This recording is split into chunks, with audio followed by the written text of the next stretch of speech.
بیوی کو حصہ دیا جا سکتا ہے؟ ہاں بالکل، بیوی دے گی اس میں سے حصہ جو ملے گا اس کو. مطلب سارا بھی لے سکتی ہے بیوی؟ اگر کوئی اور نہیں ہے اس کے آگے پیچھے، کوئی اور نہیں ہے، سارا تو بیوی کا ہی بنتا ہے. اچھا، ورنہ پھر وہ آدھا حصہ جو ہے وہ تو یقیناً ہے. صحیح، آپ بھی یہ فرمائیں. جی، عام طور پہ اس کے لیے فقہاء نے میراث کا ایک قاعدہ لکھا ہے کہ اگر شوہر کے انتقال کے بعد اولاد ہو تو اس صورت میں بیوی کو 8واں حصہ ملتا ہے. صحیح. اور اگر اولاد نہ ہو تو بیوی کو 4تھا حصہ ملتا ہے. صحیح. اور اس کے بعد اگر اور ان کے کوئی ریلیٹیو نہ ہو تو پھر یہ عصبہ کی صورت میں کنورٹ ہو کے پھر سارا بھی مل سکتا ہے، لیکن یہ اس صورت میں کہ جب دوسرے ان کے ریلیٹیو نہ ہو. بالکل ٹھیک، بالکل صحیح.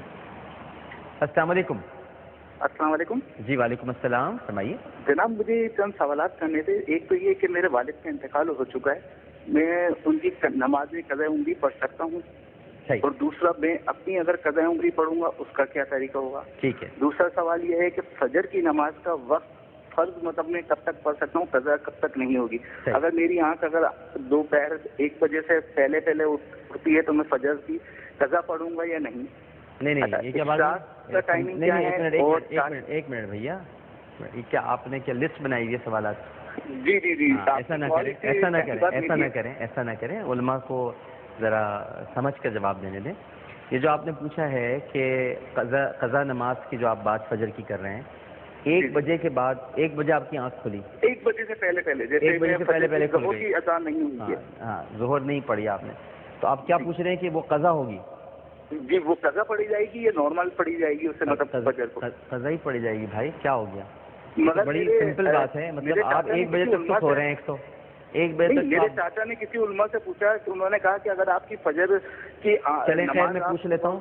اچھا، یہ آپ کی ہو گئی ایک تو والد کی آپ نے قضاء عمری کی نمازیں ادا کرنی ہیں، آپ یہ پوچھنا چاہ رہے ہیں کہ وہ کیسے ہوں گی. پھر آپ یہ پوچھنا چاہ رہے ہیں کہ آپ کی قضاء عمری کی نمازیں کیسے ادا ہوں گی.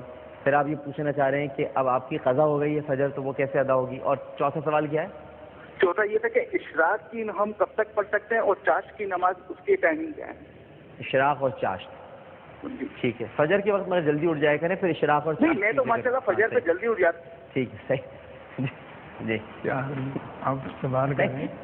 وہ بہت ساری قضا نمازیں آتی ہیں اس لیے میں ایک تو قضاء عمری، والد کی قضاء عمری پڑھنا چاہتے ہیں تو وہ کیسے پڑھیں؟ بالکل پڑھیں اور دیکھیں کہ کب سے ان کے والد صاحب جو ہیں انہوں نے نمازیں چھوڑ رکھی تھی، تو اسی حساب سے مطلب یہ ہے کہ یہ ہے پہلے تو ان کی اپنی بھی قضا ہوں گی شاید. جی وہ بھی ہیں. ہاں تو اپنی بھی جو ہے بہت ہے ان کی. جی قضا بھی آئے گی ویسے. جی قضا بھی آنی ہے، ہم سب کی آنی ہے، میری بھی آنی ہے. ظاہر سب کی آئے گی. جی تو اس کی صورت حال یہ ہے کہ آپ پہلے تو یہ آپ اپنی نماز کے ساتھ جو ہے نا ایک نماز جو ہے نا وہ قضا پڑھ لیا کریں. صحیح. مطلب اس میں قضا کے اندر وہ نفلوں کی قضا نہیں ہوتی، نہ سنتوں کی قضا ہوتی ہے، فرض اور واجب جو ہے اس کی قضا ہوتی ہے. اور اس کے اندر بڑی رعایتیں بھی دی ہیں ہمارے فقہاء نے کہ آپ 3 مرتبہ تسبیح ہو جائے 1 مرتبہ تسبیح پڑھ سکتے ہیں. اتحیات کے اندر بھی کیا نام ہے آپ وہ اگر پوری اتحیات نہ پڑھیں تو اللہم اغفر لی، اللہم اغفر لی وغیرہ بھی پڑھ سکتے ہیں وغیرہ وغیرہ. بہت سی کتابوں کے اندر یہ وضاحت ہے اس کی. یہ فجر کا وقت جو ہے، یہ جو قضاء عمری کی بات تھی تو اس میں قضاءً اور دیانتاً کا تھوڑا سا ڈسکریمنیشن اور فرق ہے. صحیح. دیانتاً وہ والد کی نمازوں کا حساب لگا کے فدیہ دے دے. اچھا ٹھیک ہے. اپنی نمازوں کی قضا کریں، ان کی طرف سے فدیہ دے دے. ٹھیک ہے. صحیح. فجر کی جو نماز کا وقت ہے وہ ہے طلوع فجر تک. صحیح. جب طلوع فجر ہو جائے تو 12 منٹ یہ مکروہ ٹائم ہوتا ہے، جس وقت بالکل سورج طلوع ہوتا ہے. اس وقت کے شروع ہونے کے بعد جب 12 منٹ گزر جائے پھر فجر کی نماز قضا سمجھی جائے گی. 1 بجے تو بہت دور چلے گا، یہ طلوع فجر سے ہی قضا میں کاؤنٹ ہوگا. اور زوال سے پہلے تک اگر ہم فجر کی قضا کرتے ہیں تو فقہاء نے لکھا ہے کہ فجر کی 2 سنتیں بھی پڑھی جائیں. عام طور پر نمازوں میں سنتوں کی قضا نہیں ہوتی، لیکن فجر کی سنتوں کی تاکید بہت زیادہ آئی. اس لیے علماء نے لکھا ہے کہ قبل الزوال اگر فجر کی قضا کی جا رہی ہے تب تو سنتیں بھی ساتھ پڑھے، اور زوال کے بعد جیسے وہ 1 بجے پڑھنے جا رہے تو پھر سنتیں اشراق اور چاشت پڑھے. اور اشراق طلوع فجر کے فوراً بعد اشراق کا وقت شروع ہو جاتا ہے. ٹھیک ہے. اور کب تک رہتا ہے؟ یہ فقہا نے لکھا ہے تقریباً 9:30 بجے تک. صحیح. اور بعض نے تو یہاں تک لکھا کہ اشراق اور چاشت ایک ہے، بعض فقہا نے لکھا. لیکن عام طور پہ 9:30 کے بعد چاشت کی نماز کا وقت ہوتا ہے. آپ بھی یہ فرمائیں گے اشراق اور چاشت کا جو وقت ہے وہ تقریباً سورج کے طلوع ہونے کے 20 منٹ بعد جو ہے وہ شروع ہو سکتا ہے اور 2 رکعتیں میں پڑھ سکتی ہیں، یعنی چاشت کی. اشراق اور چاشت میں کوئی فرق؟ اشراق کی. اچھا اشراق. ہاں اشراق بھی پڑھی جاتی ہے نا. اشراق اور چاشت کی رکعتیں جو ہیں وہ ذرا اس سے زیادہ ہیں. صحیح. لیکن وہ 2 بھی پڑھ سکتے ہیں. ویسے رسول اللہ کو بڑی محبوب کی چاشت کی. بالکل. میں بہت شکر گزار ہوں علامہ شبیر احمد اظہری شجاع آبادی صاحب آپ کا، مفتی فضل سبحان صاحب آپ کا. آپ دونوں شخصیات عالم اور عالم میں تشریف لائیں. آج کا سوال آپ سے کر لوں کیونکہ افطار تک آپ نے اس کا جواب دینا ہے، اور اگر آپ جواب صحیح دیتے ہیں تو جتنے زیادہ SMS اتنے زیادہ جیتنے کے مواقع. آج کا سوال یہ ہے ناظرین کرام کہ نبی کریم صلی اللہ علیہ وآلہ وسلم نے غار ثور میں کتنے دن قیام فرمایا تھا؟ نبی کریم صلی اللہ علیہ وآلہ وسلم نے غار ثور میں کتنے دن قیام فرمایا تھا؟ آپ نے AAA لکھنے کے بعد اسپیس دینی ہے اور جواب لکھنا ہے اور 436 پر سینڈ کر دینا ہے. جتنے زیادہ SMS آپ بھیجیں گے عمرے کا ٹکٹ جیتنے کا اتنا ہی موقع آپ کو ملے گا. اگر کوئی خاتون یہ جواب دیتی ہیں تو ان کے محرم کا بھی ٹکٹ دیا جائے گا، اور اگر کوئی صاحب یہ جواب دیتے ہیں تو پھر وہ اکیلے ہی جائیں گے. لیکن خاتون کو یہ فائدہ ہوگا کہ ان کے محرم کا ٹکٹ بھی جیو ٹیلی ویژن نیٹ ورک کی طرف سے ان کو دیا جائے گا.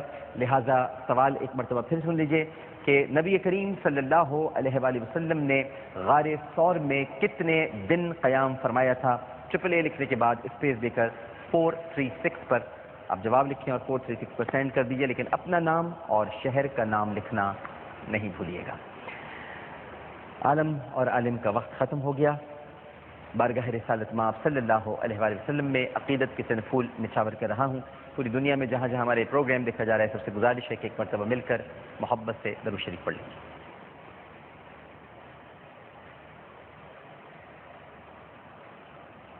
اللہ نے یہ شان بڑھائی تیرے در کی، اللہ نے یہ شان بڑھائی تیرے در کی، بخشی ہے ملائک کو گدائی تیرے در کی، بخشی ہے ملائک کو گدائی تیرے در کی، اللہ نے یہ شان بڑھائی تیرے در کی، پانے کو تو خورشید و قمر چرخ نے پائے، پانے کو تو خورشید و قمر چرخ نے پائے، کیا پایا اگر خاک نہ پائی تیرے در کی، کیا پایا اگر خاک نہ پائی تیرے در کی، اللہ نے یہ شان بڑھائی تیرے در کی، حوروں نے ملائک نے اجنان بشر نے، حوروں نے ملائک نے اجنان بشر نے، کس نے کہاں بھیک نہ پائی تیرے در کی، اللہ نے یہ شان بڑھائی تیرے در کی، لے جائے گے ایک دل مجھے طیبہ میں اڑا کر، لے جائے گے ایک دل مجھے طیبہ میں اڑا کر، جس وقت جھوم کے آئی تیرے در کی، جس وقت ہوا جھوم کے آئی تیرے در کی، اللہ نے یہ شان بڑھائی تیرے در کی۔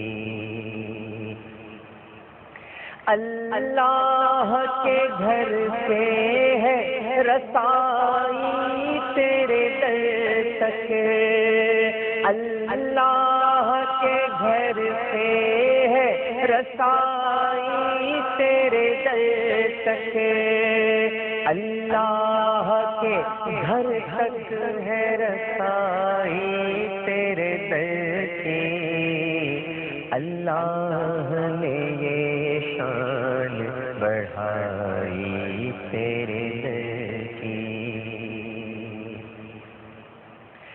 محشر میں بھی اس شان سے جاؤں گا منور، محشر میں بھی اس شان سے جاؤں گا منور، رکھے ہوئے کاندھے پہ چٹائی تیرے در کی، اللہ نے یہ شان بڑھائی تیرے در کی، بخشی ہے ملائکے کو گدائی تیرے در کی۔ اللہم صلی علی سیدنا و مولانا محمد وعلی آلہ وصحبہ وبارک وسلم وسلم۔ اس کے ساتھ ہی عالم اور عالم سے عامر لیاقت حسین کو اجازت دیجیے۔ پروگرام پیش کرتے ہوئے کوئی غلطی، کوئی سہو تو اپنے رب کے حضور معافی کا خواستگار اور توبہ کا طلبگار ہوں، یا میری کوئی بات آپ کی طبیعت پر گرا گزری ہو تو معذرت چاہتا ہوں۔ انشاءاللہ ملتے ہیں آپ سے افطار میں اس اپنے پن کے ساتھ، کہ اپنا بہت خیال رکھیے گا۔ اللہ حافظ۔